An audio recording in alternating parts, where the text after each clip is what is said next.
Okay, guys, in this video, we are going to start talking about vectors. So vectors have a length and a direction.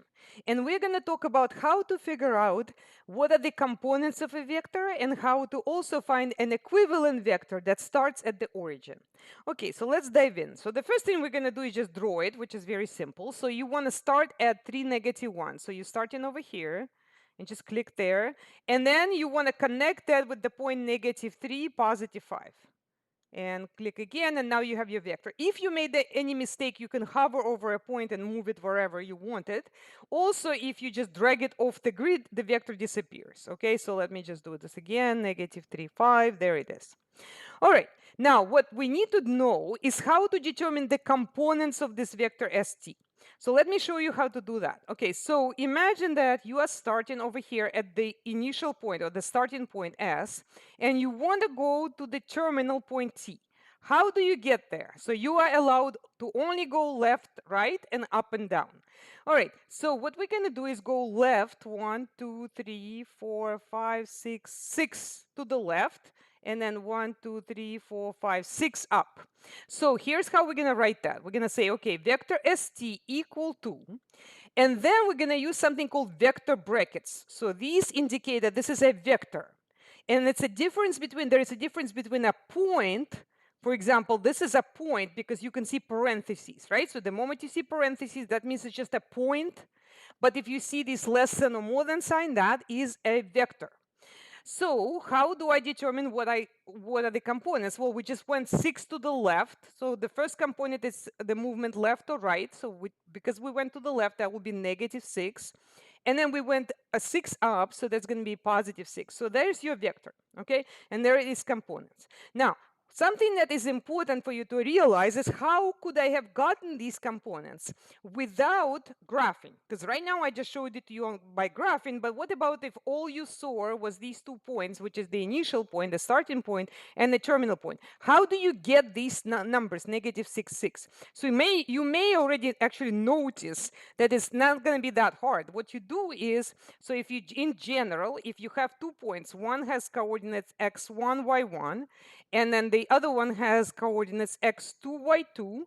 To figure out the components of a vector that connects these 2 points, we're just going to subtract the components. Now, it's important to know which is the initial and which is the terminal, which one you're subtracting, right? So always start at the terminal point first and then subtract the coordinates of the initial point.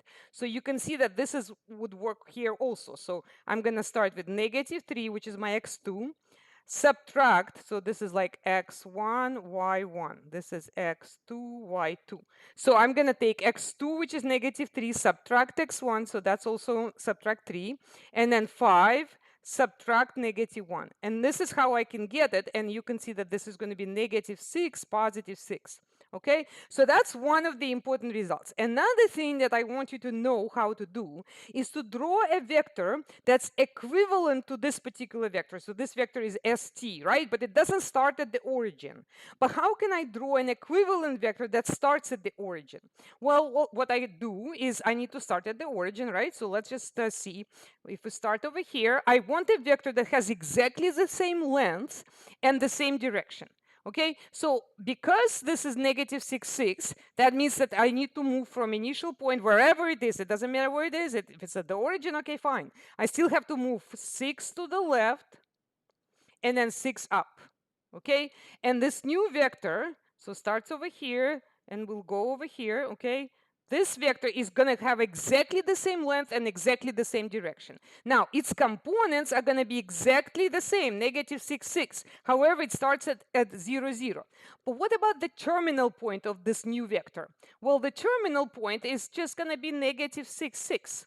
Notice the difference. So the coordinates of the terminal point, which is this right here, are the same as the components of this vector because it starts at the origin. Because at the origin, remember, the initial point coordinates are 0, 0. So if you subtract -6 minus 0, you will get -6, right?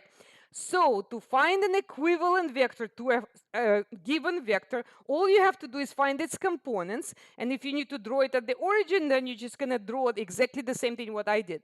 Notice that the two vectors have to have the same length and the same direction. So they should be parallel to each other. Okay, so that's the introduction to vectors.